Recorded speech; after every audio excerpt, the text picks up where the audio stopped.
Welcome to the Talkin VAWLS Network. My name is Boogie Bentley. I'm the Indy Kid.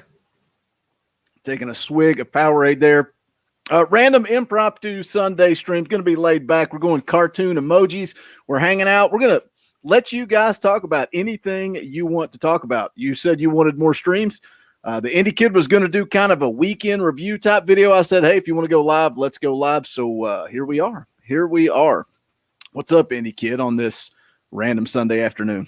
It's rock and roll, man. It's about, I don't know what it is there, but it's mid-50s here. Temperature looking up down here in South Carolina as we move forward. And like Donovan just tweeted there, checking out the UT Georgia Southern baseball game, tied 3-3 in the eighth inning right now. So, man, I had a whole – Donovan's ruined my shine. I had a whole bit ready for that. Just to take you back to Neyland Stadium, I was going to drop a big scores of interest around the country.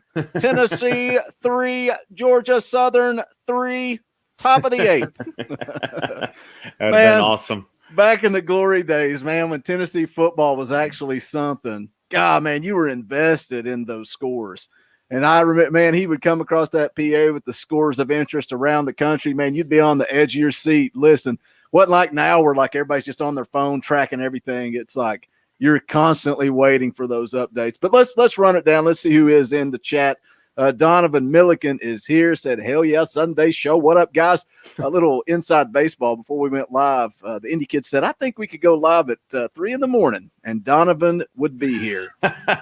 And I said, yeah, Cody Branch would be right behind. And he is. Cody Branch is here. What's up?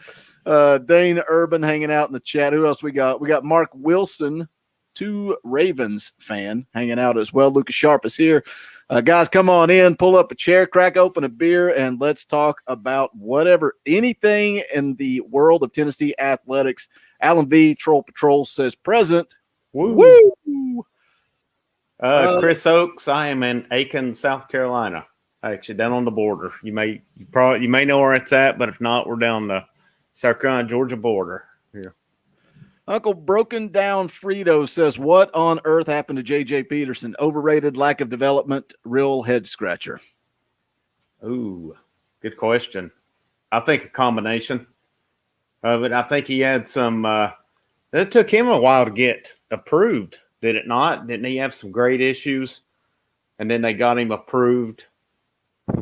I guess got him approved kind of late to get in. And so I don't know. That's a good question. No, I think it's probably somewhere in between. Overrated, lack of development. Has he officially left the school? I don't know that he's officially left. I'm pretty sure he's in the portal. But okay. I mean, that's all I know of it. I'm not sure how many of the guys that went in the portal have officially left besides the guys going to Oklahoma.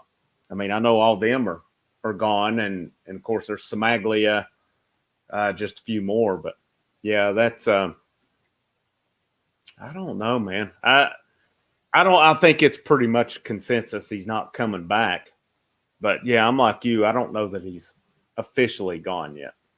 I think we're going to see a lot change in the transfer portal once spring practice comes and goes as well. You're going to see a lot more guys go in. You're going to see guys maybe decide to stick around. Sounds like Henry T's gone. I just don't see any way that he's coming back. Dana Urban wants to know update on defensive staff. Well, they did hire a linebackers coach. That's Brian Jean Mary. I got a correction for you. Is it Jean-Marie? I researched that today because I was curious about it, and I found an interview when he was at Texas, and it is Jean-Marie. Oh, he's straight out of Canada, eh? He's actually straight out of Florida. He played at Appalachian State. So. Yeah, the dude's got a lot of experience, man. A lot of experience. I like anytime you get a position coach and you see, I don't know if they use associate head coach, assistant head coach, whatever, defensive coordinator. He's also been wasn't he the recruiting coordinator at Texas, I think? Maybe.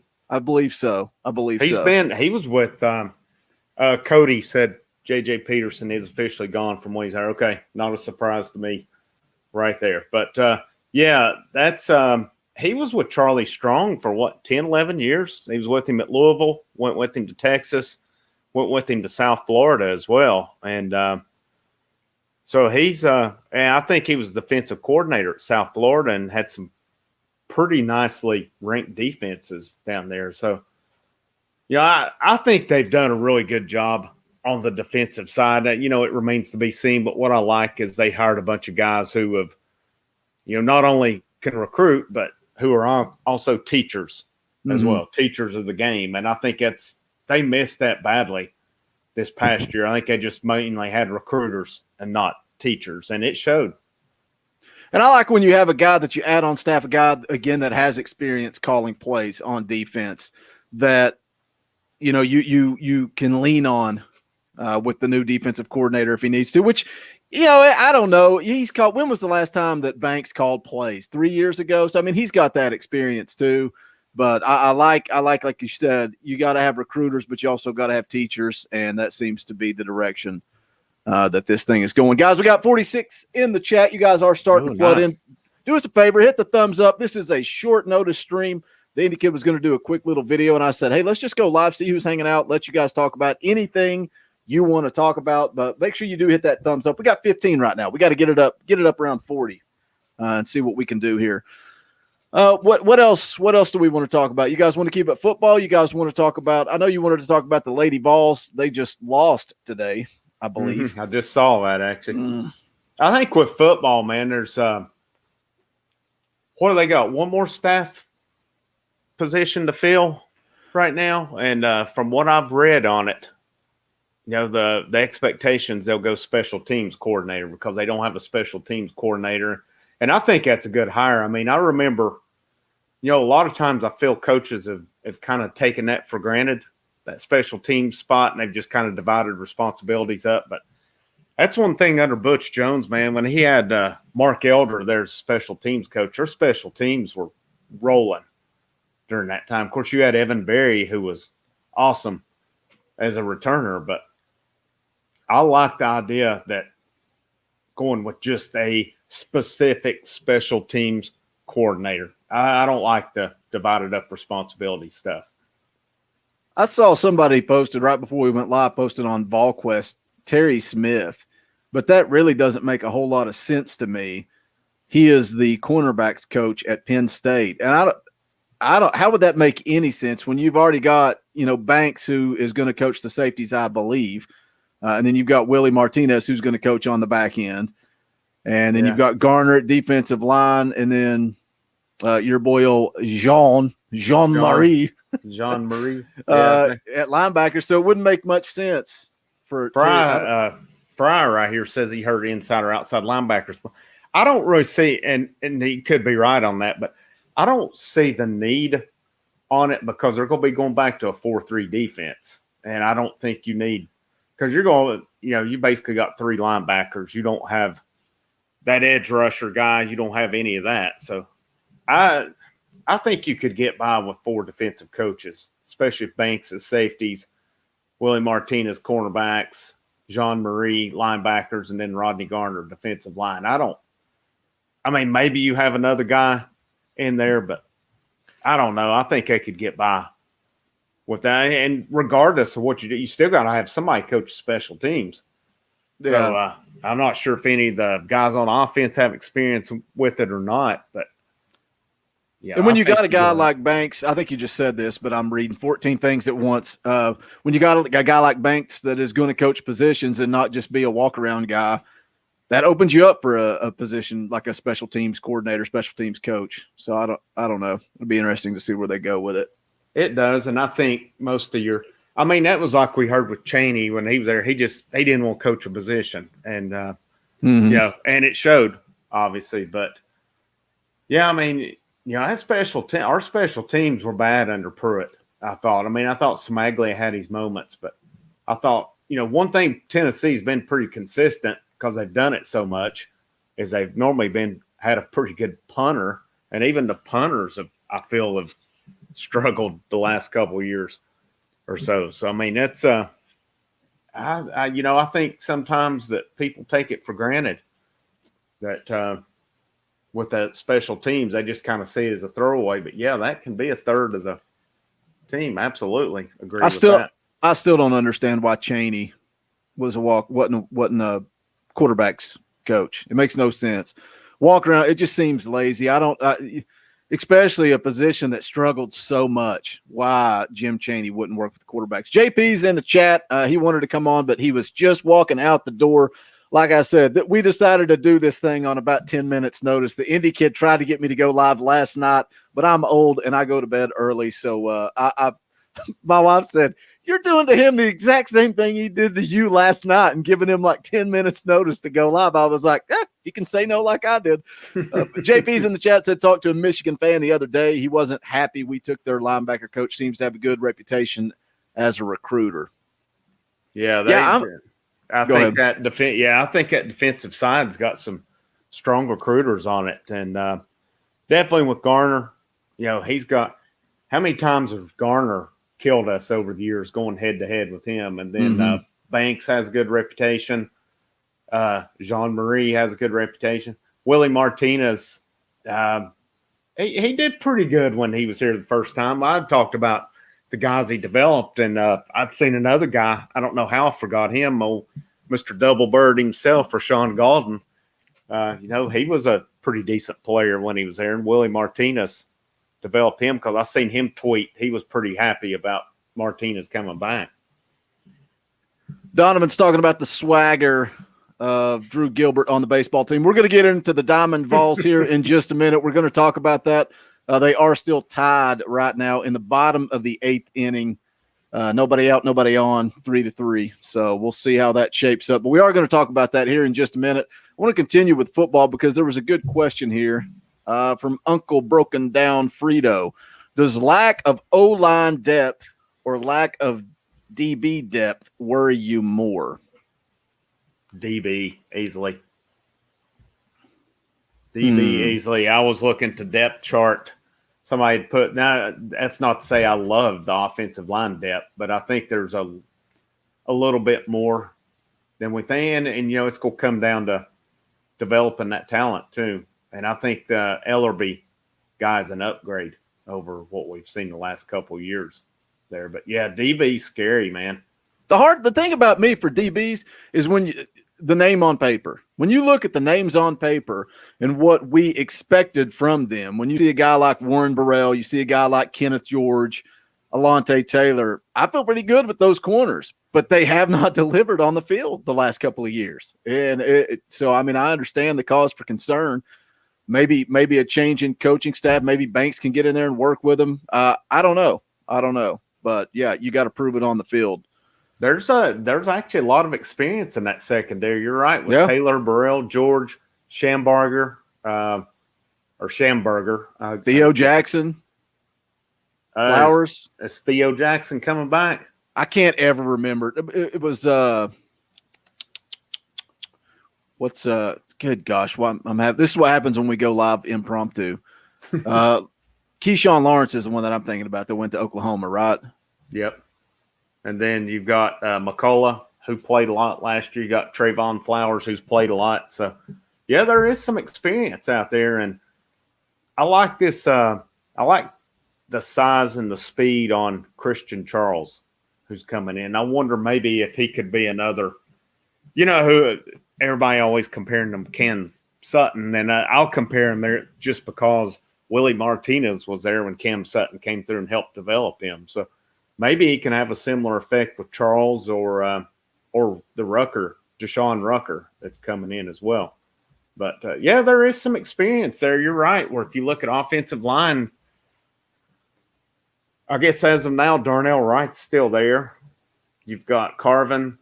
You've got both Mays. You've got Colbert. You have Spraggins. You have got who am I forgetting here? I'd have to pull it up. There was it must be pretty because the depth chart I'm looking at, and this isn't accurate, they don't even have anybody listed at left tackle. So there is some concern there. That's a great sign right there. Let's see. I'm gonna pull up. But didn't they get the JUCO guy in the transfer portal? at tackle. They did get a JUCO guy at tackle. You're absolutely right. And then Spraggins, I think, has got some. I'll have to look at what the JUCO guy. I can't remember. He had nice size. Yeah, Gooch was let out of his letter of intent today. I don't know a guy that's 360 playing offensive line. It seems to me like he would make a really good nose tackle. But, especially if they're going to play as fast as they are, it just may not have been a good fit right there. But that's the third guy gone. I mean, you're looking I'm looking offensive line. You got Jackson Lampley. I don't know if he's played any right now. Kingston Harris is still an offensive lineman. Oh, this is last year. I don't know if Riley Locklear is coming back or not. I haven't heard on him. Of course, Cooper Mays, Cade Mays, R.J. Perry. He was another one, didn't play. James Robinson may have played a little. Darnell Wright, Colbert, Carvin, Spraggins, Chris. How is it you pronounce his name? Akporjing. I think I'm totally wrong on that. Ollie Lane. So there's a lot of unproven guys on that offensive line. Plus, they've added William Parker. They added the JUCO guy we talked about. I'd be curious to see if they, maybe look to portal for somebody as well. Yeah, that's what JP has right here in the chat. Says they've got 6 to 7 spots open for possible transfers. But how do you think that's going to shape out when you start looking at the transfer portal and guys coming in? When is this NCAA thing going to finish up? When are they going to wrap this thing up? It can't just sit on the back burner. The NCAA needs to get on the ball, and something needs to come out with this thing, because you're hearing everything from a 1-game bowl ban to a 2-game bowl ban to people acting like this is going to be the death of the Tennessee program. Obviously, you expect some loss of scholarships. How much does that impact this team, though? Especially, kids looking to come in. If the NCAA hasn't ruled and there's a lot of unknowns, how's that going to shake out? Are you going to be able to get guys to come in through the transfer portal, or are you just going to have to settle and take some lower ranked kids and try to make something out of them?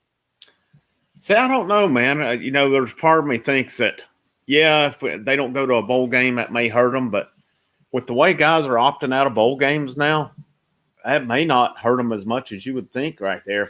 If they say that, I can come in and play 12 games, these guys can develop me, then get me ready maybe to go to the next level, they're probably going to be all right with that and not worry too much about a bowl game. But I could be wrong. There'll be some that probably will want to go to a bowl game, but there'll be others that may not care if they see a good opportunity and, they see a staff that can actually develop them and get them ready for the next level.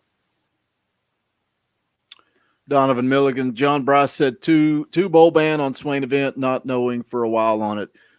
Everybody keeps saying that 2-game bowl ban, 2-year bowl ban. And you got to wonder if that's kind of what the punishment's going to be, but Tennessee's maybe going to try to fight to get that down to 1 because of the fact that they self-reported and handled everything in-house. I don't know. We'll see how all that plays out. Guys, we got something that may help, and I remember they did this with basketball. Everybody that was involved from Fulmer down with the coaching staff is gone now, so they may be a little more lenient on them, right? We can hope so, at least. Yeah. We got 55 people watching live right now. Do us a favor, hit that thumbs up. We got 31. Let's get it to 40. We're taking baby steps. And also do us a favor, where this was done on short notice, hit share. It's right down below, right beside the thumbs up. Hit share. Give you the option to send it to Facebook, to Twitter. Blast this thing out. To tell everybody on social media that we're live right now. We would greatly appreciate that. Scores of interest around the country.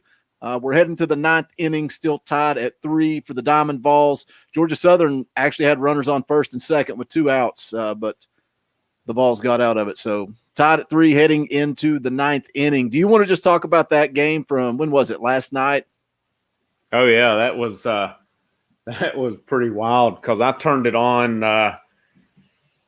Let's see, we did the post-game basketball. I turned it on right after we finished. Tennessee was down 3-1, They had runners on second, third with one out. Dude takes a strike three.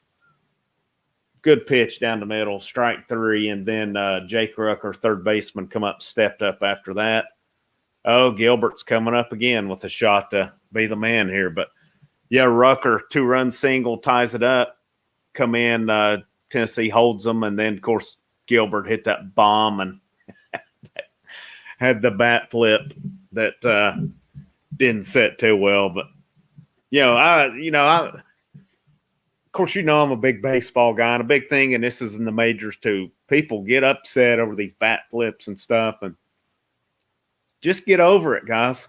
Now, if he does it in the first or second inning, I can understand a little bit. But in the ninth inning, and both teams were fired up because I saw Georgia Southern, they took the lead. Their guys are out there throwing fists at home plate, pumping their arms and this and that. It's just getting caught up in the moment, man. It is what it is. If you don't like it, don't serve it up. Just plain as that. And I say this as the same thing. If Tennessee serves one up, deal with it. Right there. That's just what it is. There's the bat flip for anybody that doesn't watch the baseball team. I didn't think it was that big of a deal. Get over it. I mean, just get over it. I didn't see it. I don't have ESPN Plus. I refuse to give them more money. I know that you and Dauber were talking about it on the basketball show, saying that it's worth the money. I just wish they showed more games on the SEC network. But what'd they do? Just clear the benches and just kind of push and shove, but nothing really major? I actually missed that. I saw the bomb, and I was kind of messing around here upstairs, and I saw the bomb, and then I went walking. I walked out of the room to do something, and I came back, and I missed all of it. So I know Dauber said that that the bench is cleared, and there were some warnings. I don't think there was probably just some jawing stuff, I would imagine. Yeah. William Poole says, how can I find baseball on TV? It's ESPN Plus is where they played the first 3 games. What is it, $4.99 a month? Y'all were talking about it. Now yeah. I can't remember. It is, and I mean they've got a deal too. If you've got Disney Plus and maybe even Hulu, I think you can get all 3 of them for like $12 or something. I mean I haven't gotten Disney Plus yet, but I know quite a few people who've talked pretty highly of that. So that's a good deal altogether. And just the $4.99 with ESPN Plus. I mean, I initially got it because when UFC went there, and then I believe, I didn't realize everything else you get. I mean, you get UT baseball games, ETSU games. Of course, I can get their baseball or basketball or football on there. So you get a lot of stuff with it, man, for $4.99, especially if you follow a team that, besides Tennessee, a local team or something. It's a good value because you're not going to get those games hardly anywhere else. I need to look into it because I have Disney Plus. We paid for that. I can't remember what we paid for it. We had Hulu for a while and I never used it. I didn't like it, but I need to check that out. Chris Oakes in the chat. He is a member of the channel. We appreciate you doing that. But says, just got my email. My Talkin VAWLS coffee mug will be here tomorrow. Probably going to drink something a little bit stronger in it though. Yeah, that's it. Hey, it's a Talkin VAWLS mug. It's not a coffee mug. You can drink Kool-Aid in it, Chris, if that's what you were referring to, or, as JP might do, he would probably drink some Red Powerade in it. You can drink whatever you want, whatever is more strong than coffee. Maybe you drink Rockstar. Yeah, Chris, whatever you want to drink, by all means. Hey, do us a favor. When you get that, I would love to see more of you guys tweet out your merch when you get it. Because I get the emails. I see a lot of you have picked up T-shirts and all kinds of stuff. Tweet that stuff out. I want to see it, or post it on Facebook, tag us, all that good stuff. Fry agrees Disney Plus is worth it. Hey, I had an idea yesterday, too. Did you catch out about the drink glasses?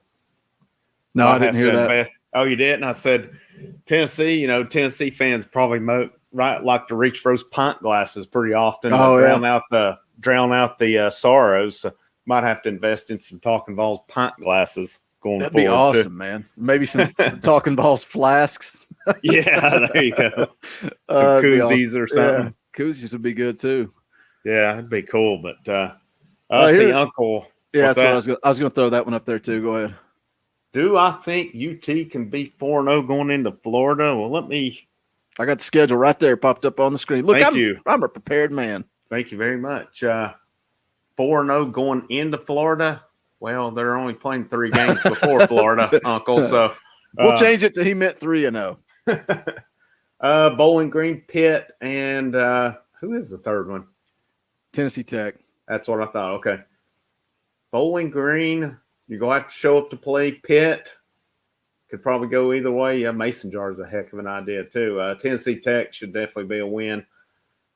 I think they could be 3-0 coming in, and I think if you're going to set a tone down there, you need to be 3-0 when they come in. And I saw Cody put on there as well. I think so if that offense can get installed in the spring, that spring practice is going to be huge right there. You should have all your quarterbacks going through spring practice. They should be, I know they've said it's going to be a process as to who the quarterback is, but yeah, I think it's possible to be 3-0 there. At the same time, it's possible you could go 1-2 because Bowling Green is not going to be a give me. Pitt's definitely not going to be either, but I think there's some talent in Knoxville. I really do. I'm not sitting there going to go 10-2 or nothing like that, but I've said it before, that schedule's got potential for some wins on it. Man, when I look at that schedule, I see 6-6. I see 6-6, and obviously a bowl game would be the goal, but we don't know what's going to come from the NCAA. But I think they have 6 winnable games. And like you said, I know they can lose to that Bowling Green team. They can lose to Pitt. But the way I look at it is win those 4 non-conference games. Just take care of business and then find a way to win 2 games when you look at Kentucky, Vanderbilt, Missouri, South Carolina. And that Ole Miss game is winnable. If you right now told me I had to put my life savings on it, I'm probably going to go with Ole Miss. But look, man, like you said, there are some winnable games on this schedule, and this football team has some talent. And I think if Josh Heupel is going to be the guy that gets this thing rolling in the right direction, they need to come out and put up some points early in the season. Those first 3 games, like you said, you go into that Florida game with some momentum and some excitement behind this program, you can start building this thing and get going where we need to go. I think there's 9 winnable games on that schedule. I'm not saying they'll win 9, but Bowling Green, Pitt, Tennessee Tech, Missouri, South Carolina, Ole Miss, Kentucky, South Alabama, and Vanderbilt. Those are all winnable games right there. Now, will they go 9-3? I don't know if that Ole Miss game, if Tennessee's offense is instilled and these guys learn it, that's going to be an absolute shootout right there. You're probably talking both teams in the 50s on that one. And, I'm curious to see what Florida is going to have because Kyle Trask is gone and, they've had issues finding a quarterback besides him. So I'm not, when's the last time we've won at Florida? 03, 04, 03, I believe. So probably not reasonable to expect to go down there and win, but there's 9 winnable games on this schedule right here. Yeah. Yeah, I think so. I mean, that's why I say 6-6, because when you say a winnable game, Kentucky's a winnable game. Look what happened against Kentucky at Neyland Stadium this year, Absolutely. Yeah, and you're at Kentucky. I mean, I'm curious to see Missouri because Missouri, from the time Tennessee played them till the end of the year, really made a lot of progression. And I think they've got a good coach at Missouri who's, we'll see how he's recruited, things like that. I've not looked at their recruiting rankings, but they were definitely a much better team at the end of the year than they were at the beginning. There were teams that, they gave some trouble toward the end. I'm curious to see what Vanderbilt's going to be with their new coach. People are pretty high on that hire. We'll see what he can. I don't know if there's a lot of talent down there right now, but I guess we'll see where he can get them. Kentucky. Yeah, yeah, exactly. I mean, South Carolina comes to Knoxville this year. I think South Carolina's talent is down as well, and they've got a new staff there. So if they can go to a bowl game, I think 6-6. I think a bowl game is very realistic next year. And we've had the same conversations so many times on this show, but when you're in the midst of that rebuild and, Josh Heupel, it's early. He goes out and he wins 6 games and they show an exciting brand of football, you can start to rebuild this program. But you got to continue to do that. You got to continue to develop talent, continue to recruit well. Do you think, I know they call Josh Heupel a lazy recruiter. That's something that a lot of people like to say. But name a coach that has coached at Tennessee that didn't do good enough recruiting to get the job done. I think the school recruits itself. I think Tennessee recruits itself. If you go out and you win enough games, you're going to get the talent you need to compete. Are you going to get the talent to compete with Alabama? No, I'm not saying that, but I'm saying that Tennessee recruits itself. And if Josh Heupel wins games and Josh Heupel sends out this exciting up-tempo offense and they're going to score 40 points a game, I think they're going to get recruits. Yeah, I think so too. And you can't compare Central Florida to Tennessee from a recruiting standpoint. People saying he's lazy. He's going up against, look at that state, man, what he's got to go up against. It's ridiculous. And, I think he said it before because I saw him mention it with recruiting Ty Simpson. He didn't recruit him before because he knew he wasn't going to come to Central Florida. So, right. You got to be realistic about it right there. But, was he a lazy recruiter? Who knows? I don't keep up Central Florida, but I just think it's a hard sell to me that he's a lazy recruiter when the first thing he does is show up in Knoxville and he goes to his introductory press conference and immediately leaves to go call Ty Simpson. And then he calls him every single day. I don't think that's a lazy recruiter. And I mean, you can't base it on one player. We'll have to see how he does over the next, couple of years. But I just don't think that that's something that a lazy recruiter does. No, I don't think so either. And like you said, we've had some bad coaches over the last 10, 12 years right here, and they still recruited all right. There were some times, going through coaching changes and stuff that recruiting dropped. But, even look at this year with Pruitt and, how long he was on the hot seat, and they still really brought a decent class in. And, the thing I don't like on it, and some of these guys, especially Dylan Brooks, I'm gonna call him out here on it, throwing off on Tennessee not releasing them. You signed knowing you should have known good and well of what it was about to happen.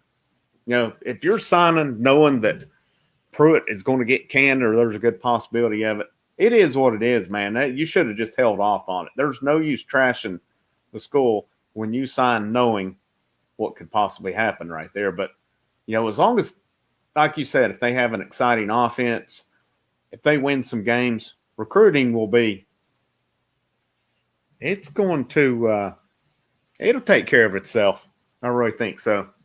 I figured we're rocking the emojis today since it was an impromptu stream and my office is a mess. I got crap everywhere. It's the easiest thing for me to do. I hope you guys don't mind.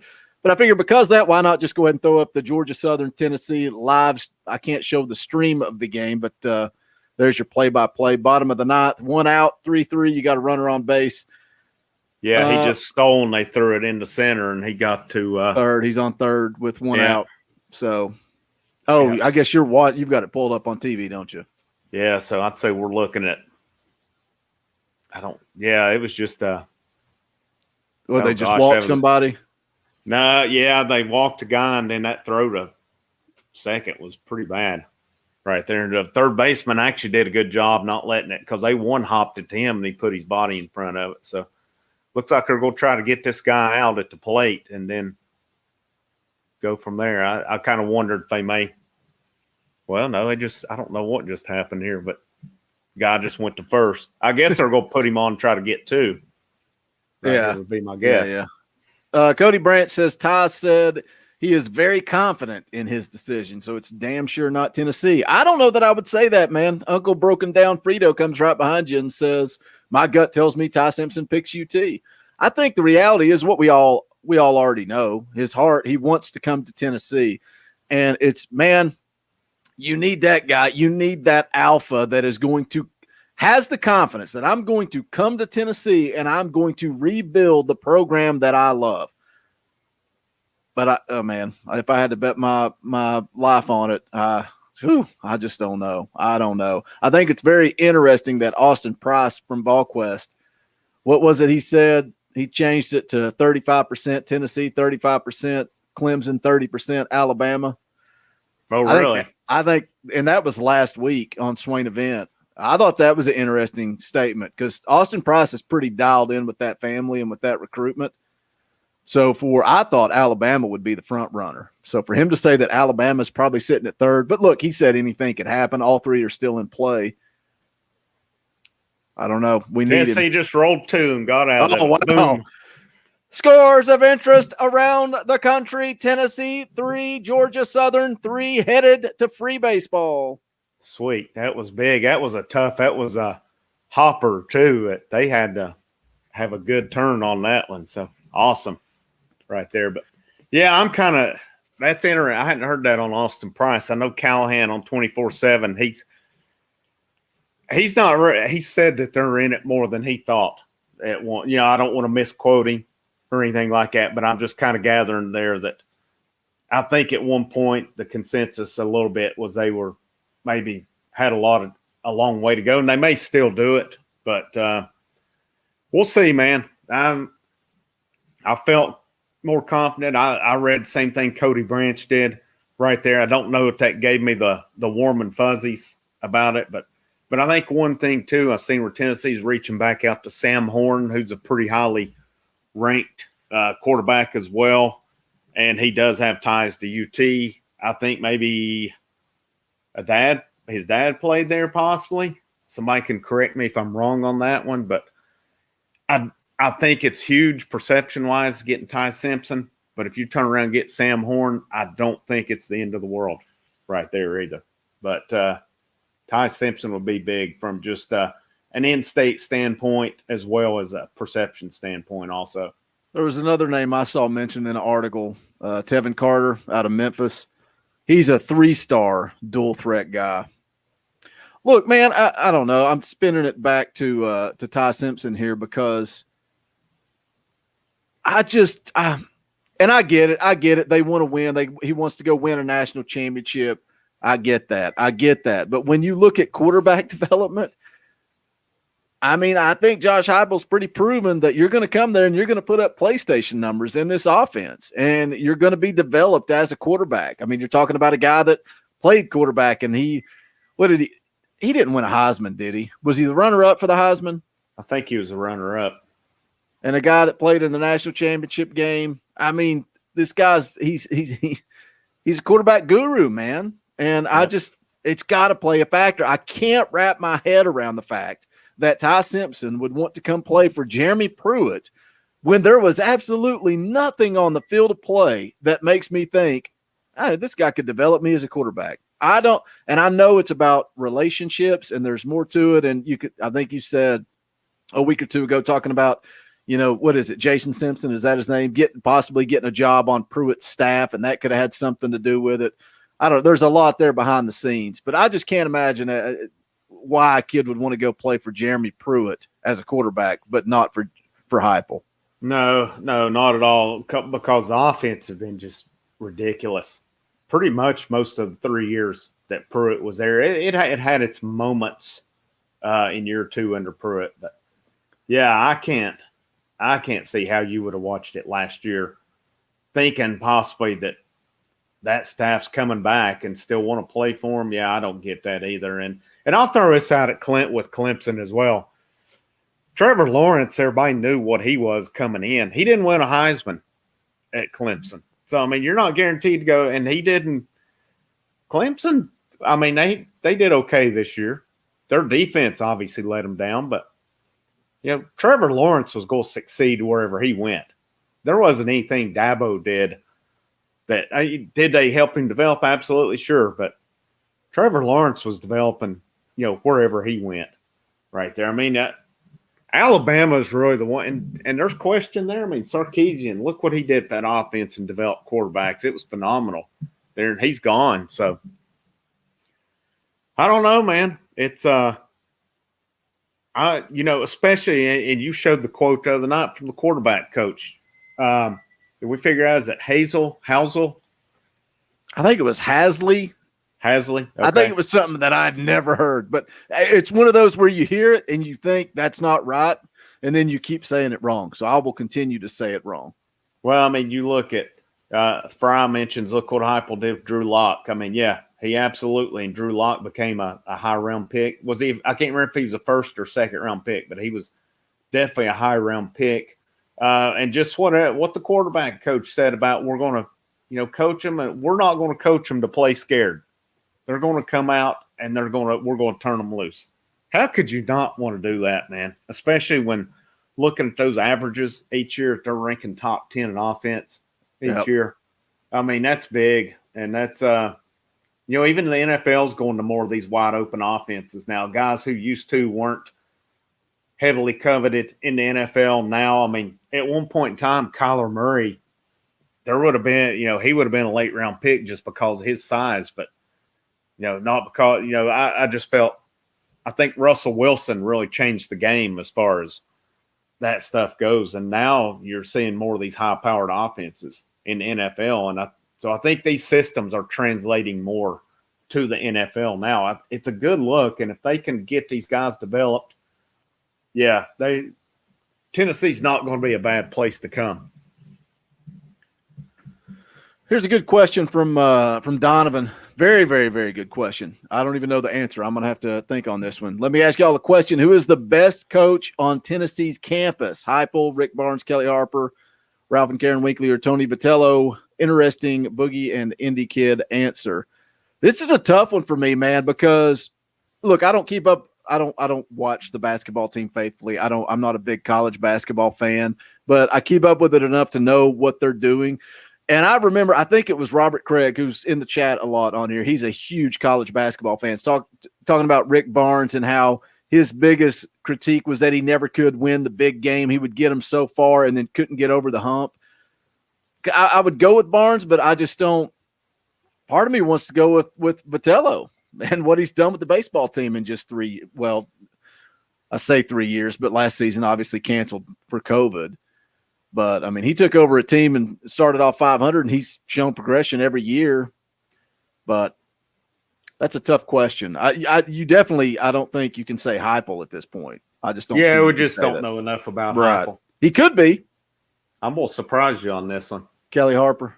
Nope. The Weeklies. That softball program's been top-notch for years and years and still is. I think it's hard to go against them as top coaches on campus. Vitello's close though, man. He's really turned that program around a lot. And Barnes right now is not doing it for me. He got that big contract and has not earned it. Now, does that mean I think he's a bad coach? No, I don't. I think he's struggling to get this team going right now. But yeah, the Weeklies, man, they're good. They are very good coaches. I would have to put them number one, and I'd go Vitello second right now. And I'm still waiting. Harper's doing decent. I mean, she had a big win against South Carolina the other night, then they turned around and lost to Georgia again today. So I think we've got some good coaches around on campus. And that's something, at Central Florida, Danny White, all programs were rolling down there. It wasn't just one or two. All of them were on solid footing. So, but yeah, man, that's a tough one. I'm going to go with the Weeklies, though. Got a lot of Rick Barnes and a lot of Vitello in the chat, but I'd say most people are like me. They couldn't tell you the name of the softball coach. So I've just known enough people that kept up with it. Yeah. With the softball, had kids involved in it. They would go around a lot and stuff. But yeah, it's not I don't know. It's like baseball, softball, they have their followings with it, but yeah, they've got some good coaches on the Diamonds right now for sure. I don't think Barnes is, man. Barnes needs to step it up a little bit. Yeah, I'm going to put you on the spot with that here in just a second. I did want to say this. Anybody coming in, we got 80 people watching live right now. We appreciate you guys joining us on this impromptu stream. Do us a favor, hit the thumbs up if you haven't done that yet. Go ahead and hit it real quick. We got 48 thumbs up. We got almost 80 people watching. Let's get it over 50. We would appreciate you guys' support on that. And look, this is something we may do more often. I don't know. What'd you call this thing? The Rocky Top Review, this week in Tennessee athletics. I know Dauber's been following the baseball team pretty consistently. Obviously, the three of you guys, all three watch basketball. Dauber watched a little bit of the Lady Vols, but I think if all four of us can come together, you guys said you wanted us to do more streams. even after spring practice comes and goes, after March Madness is over. I think this is the way we can do it. I think we can get on, all four of us together. We can talk about the Diamond Vols. We can talk about, the Lady Vols, the basketball team, just a random Sunday stream that it's anything goes. The live chat runs the show. You guys ask us questions. I think this is fun. I think it's a good idea. We'll try to get Dauber and JP in. They were both, I think Dauber was actually on the softball field. Yeah. Right when we went live. So I think this could be fun. This could be, maybe this is a way we can keep the stream going. Maybe this is a way that I go tell my wife that we have to get ESPN Plus. I think that would probably be the way that we should start this thing. Chris Oaks says, keep it coming, all Vols. Yeah, and some of that is, Chris, you're a member of the channel, and I feel like we have a commitment to you guys because you're giving us money on a regular monthly basis. I mean, William Poole is in the chat right now. He's a member. A lot of you guys are supporting this channel, and I think we owe it to you to try to do more streams. So we'll do that. Let me put you on the spot, Indy Kid. This is something that I kind of mentioned you should do before you came up with the Rocky Top review idea, and that is, what does this basketball team need to do in order to get on the right track heading into March Madness? Because that's the only thing that matters is the tournament. Yeah, and I thought about that when you posed it to me. I think you've got to – we talked about it a little bit toward the end yesterday, and there's some of the guys that's in the chat chimed in with it as well. I think right now, and I've seen William Poole kind of mention it about Fulkerson. Man, Fulkerson's just struggling this year. I don't know what the deal is there. And then, you've got the freshman who, and really Springer's, he didn't have a good game yesterday, but, he's been pretty good for the most part. But I really think at this point for this, their low post game is just non-existent right now. So I really and truly think I would go with Victor Bailey, Springer, Keon Johnson, Josiah Jordan-James, and Eve Pons. And I could even look at Eve Pons being able to take him out here and there as well but I don't know. He does a little bit of everything. Good guy to have in there. But I think I would go small ball right now because their development of post players has just been horrible the last couple of years. And they have got a lot of, I don't know if it's going to end up being dead scholarships, so to speak, but there's about 4 guys on scholarship who are post players who don't even get in the game. And this would be a year that you would hope some of them would get in. So I think I would experiment this week. You got Vanderbilt, you got Auburn. Auburn always poses a challenge to Tennessee. I would make it a point because I truly think Tennessee is in the tournament. I don't think they could play their way out at this point based on what they did non-conference, and they will end up 500 in conference. Worst case, I would make it a point this week. Maybe against Vanderbilt, I don't know. You probably need that win. You need to get it ever how you can. But I would make it a point against Auburn to get out and run with them to see what you can do. Right there. I really would. That's going to show me then, hey, these guys can run with Auburn. Because if you could run with Auburn, you're going to be able to run with anybody. And then y'all just kind of see. I just – something's got to change as far as what they're doing offensively right now because it's not working. And, their post guys just aren't giving them enough to stay in the half-court offense that they are running right now. Lucas Sharp.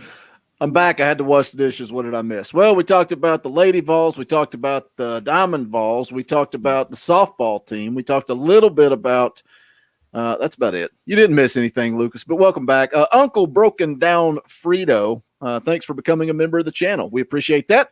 Anybody else interested, it's right down below. It's beside subscribe. There's a little button that says join.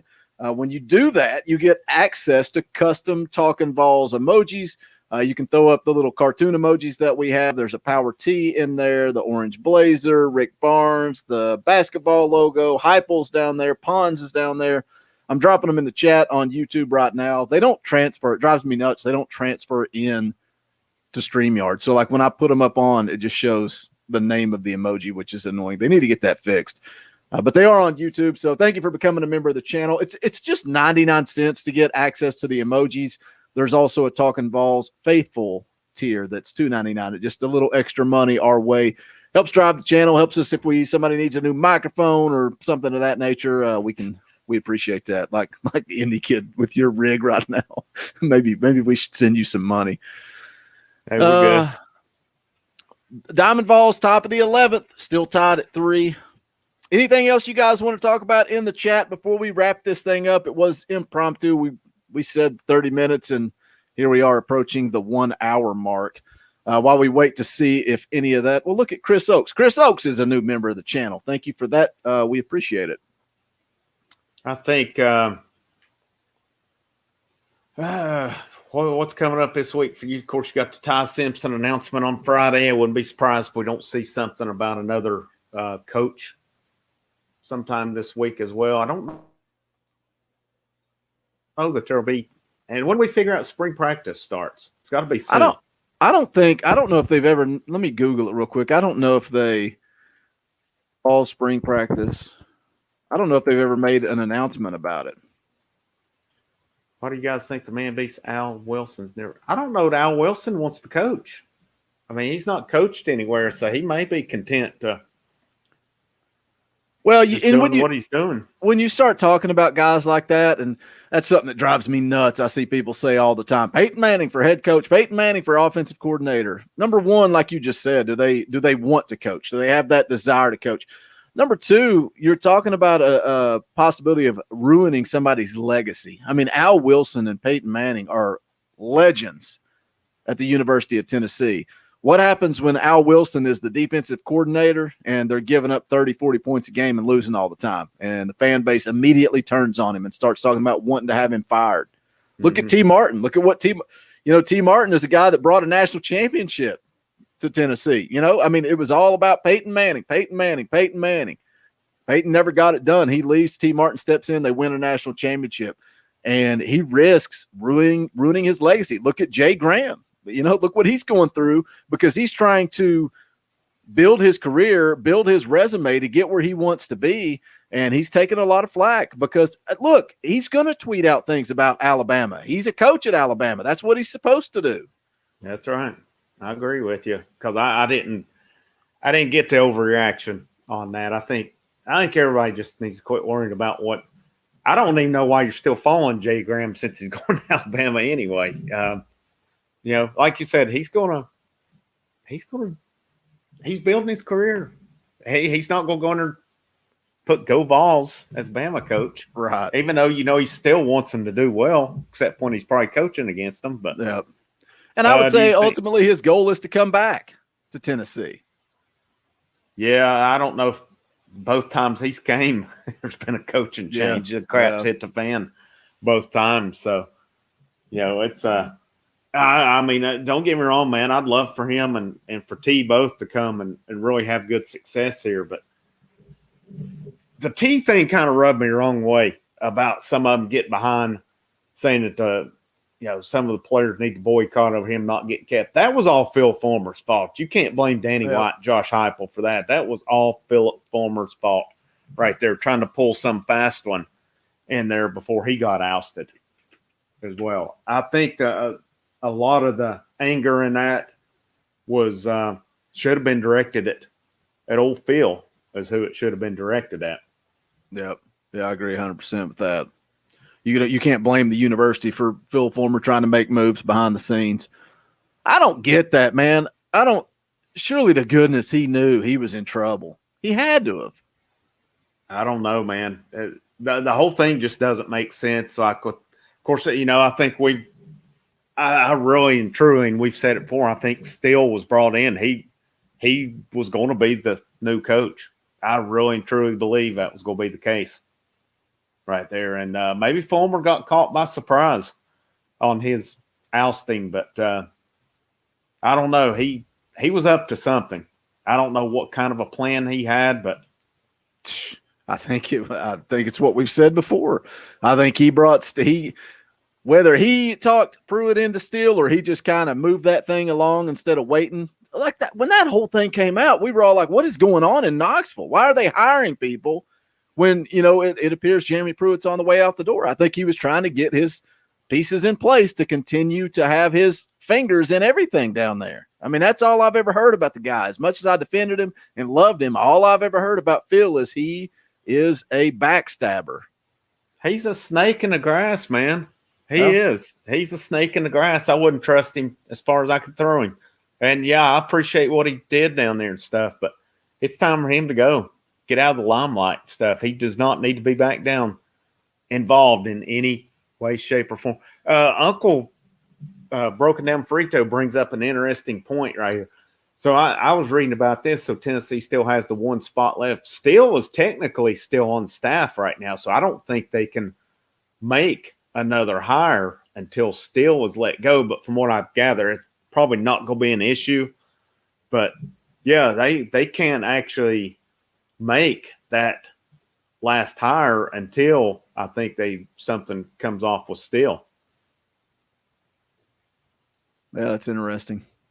Yeah, I didn't think about that, actually. I saw somebody ask about it, and they said, yeah, they said they didn't think it would be an issue. But maybe it'll be a deal, too, when they go to hire that last coach. That's just when they'll terminate his contract, and he'll head on down the road.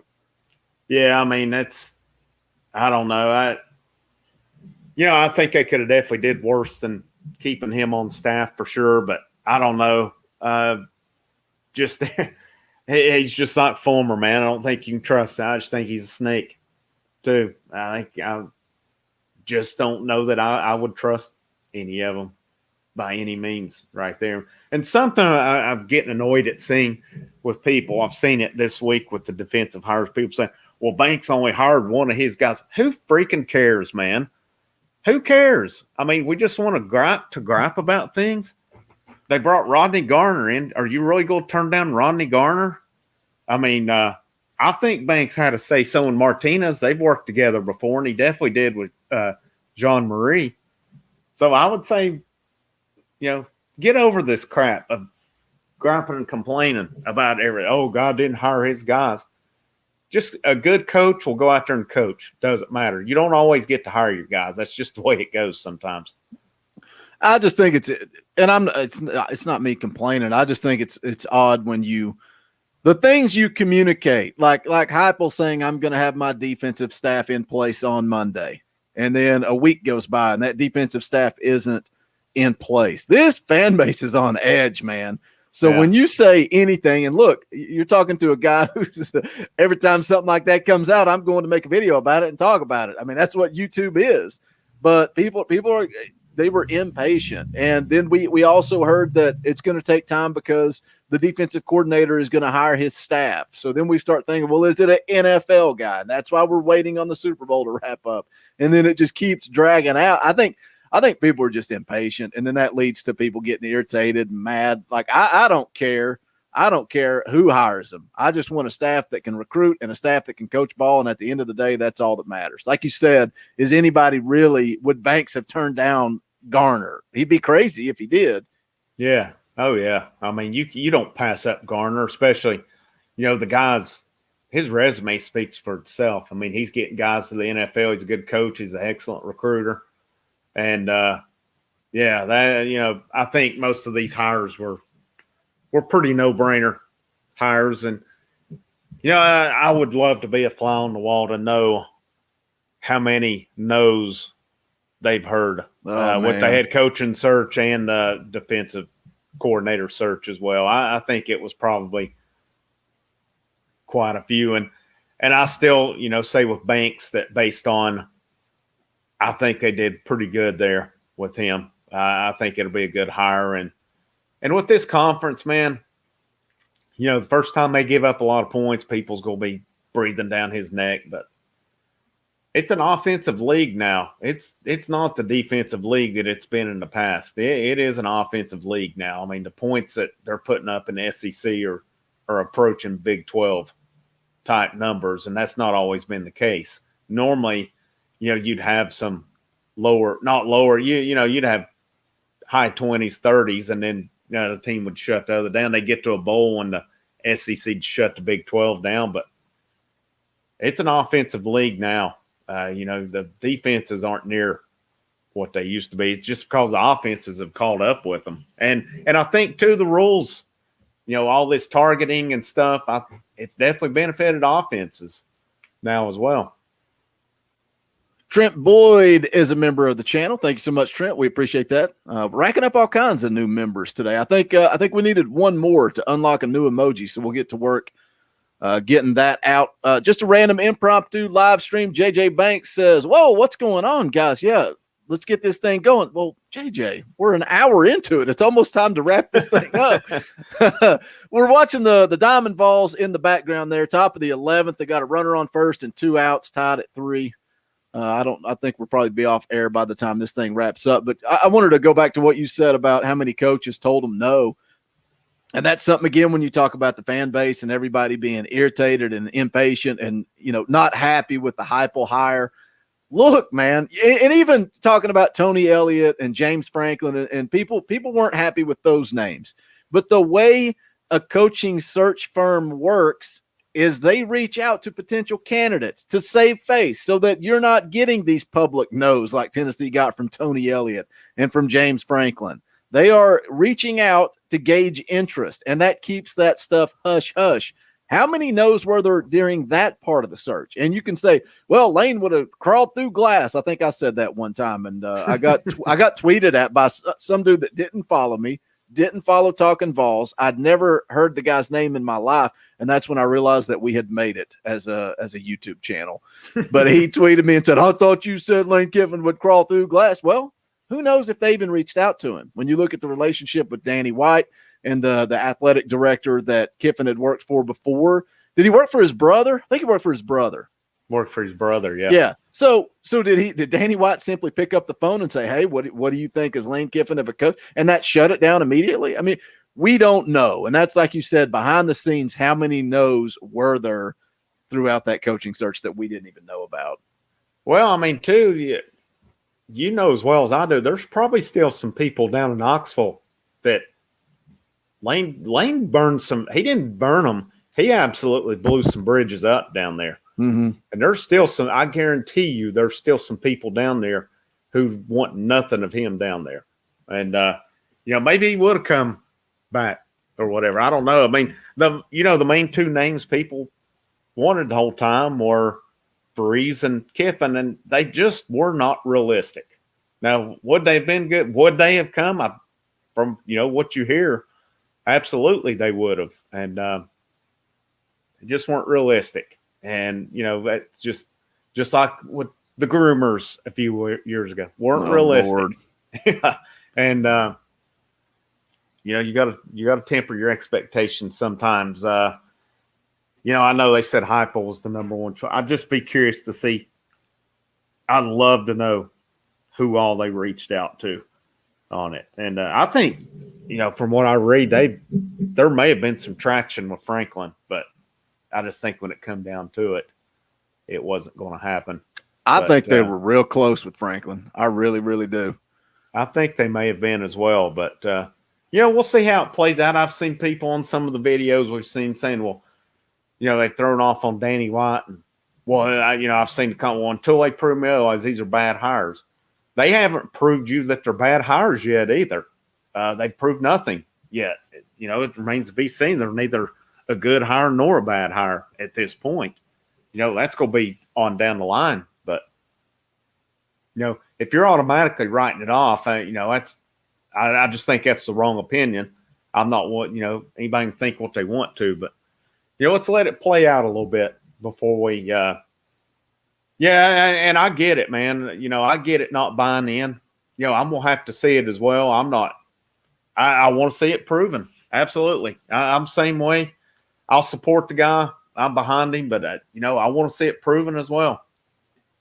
I want to see it also. And, I don't want to see here again in a few years, we're having to see the Hugh Freeze Dollywood pass or the John Groomer Dollywood pass or anything like that again. Oh, goodness gracious. Hey, my cousin's former high school boyfriend dated a dude in college whose sister knows it's like, good Lord. When Dollywood passes are the ones that always get me the most. Or it's always his wife really loves it in Tennessee. It's always the wife loves it here. The wife loves it here. We're about to wrap this thing up. Let me share this before we roll on out the door, and that is the Talkin VAWLS merch store. The link is in the description. Everything is in one nice and neat place. We got the Mount Rushmore shirts. I believe if you ordered one in that first batch, they're on the way. The Talkin VAWLS Kool-Aid, Powerade, coffee, whiskey, mug, whatever you want to put in it, is also available. I think I saw that mine just shipped. It's on the way. The old school merch, Talkin VAWLS hoodie, also the Talkin VAWLS logo t-shirts, and then we got the Egghead shirts. By the way, Indy Kid, inside baseball here, I talked to my stepbrother, and he's going to work on getting your emoji added and then probably update the font on this. So we'll have a new Egghead shirt coming out. We've got some more fun designs, man. I wish I could share them with you guys, but we got probably 3 shirts we're going to roll out next football season. Some really, really cool stuff that maybe it's just because of the era it's from. It just pulls at my old heartstrings. I'm excited to drop that new merch. The State Pride merch is still there. And when we start rolling out some of this new merch, we may delete some of these old ones. I don't know. We'll figure it out. And then there's the Vol Hoops. Make sure you are subscribed to the channel. If you're a fan of the basketball team, what are you guys planning to do? Are you going to once tournament time rolls around? Have you all talked about it at all? We haven't. I think we haven't. I mean, I know what my suggestions are. I'll see what they want to do. I think come tournament, we'll see. We'll see how it goes. I mean, a lot of it's going to depend on game times and stuff because sometimes in a tournament, they may not tip off till 10:30 or so. So, I don't know on a weeknight if they're tipping off on a Thursday night at 10:30 if you're going to get any kind of an audience besides Donovan and Cody at 1 o'clock in the morning. But hey, old William Poole will probably be here with them too. Yeah, absolutely. But we'll see. And I'm kind of Lucas Sharp. We may not have too many games to cover for the tournament the way they're playing right now, but we'll see. I know they've got, of course, they got 2 games this week, and then I'm not sure what they're going to do on the South Carolina and Florida games, if they'll make those up or if they'll just maybe not even have them. You got SEC tournament, and then you got the big tournament as well, which if I'm not mistaken, all the tournaments going to be up in Indiana this year. They're not going to have all the sites all around. So I guess they're going to I wonder if they're going to do kind of like a bubble, kind of like the NBA did last year or what? Because I know the NBA had a lot of success with that and really didn't have – I don't think they had any positives within the bubble. So, I mean, that's something the NCAA may adopt as well. But I think I saw where they're allowing fans, so that may change things a little bit there. But it's wrapping up. It's not going to be long until it's basketball season's over too. Yep, and we're going to continue to do streams, guys. We are going to provide content. This is probably the best way to do it. The Rocky Top Review, and I don't know. We'll talk to JP and Dauber, see when they want to do it, how often we want to do it. Make sure you're subscribed to the channel so you don't miss out. We'll try to keep you guys up to date through all of our social media as well. As you can see that scrolling across the bottom of the screen there. But if you haven't done so yet, do us a favor. On the way out the door, do smash that thumbs up. And we will see you guys later. The last thing I have to say for the Indy Kid, I'm Boogie Bentley, and that is go Big Orange. That's all.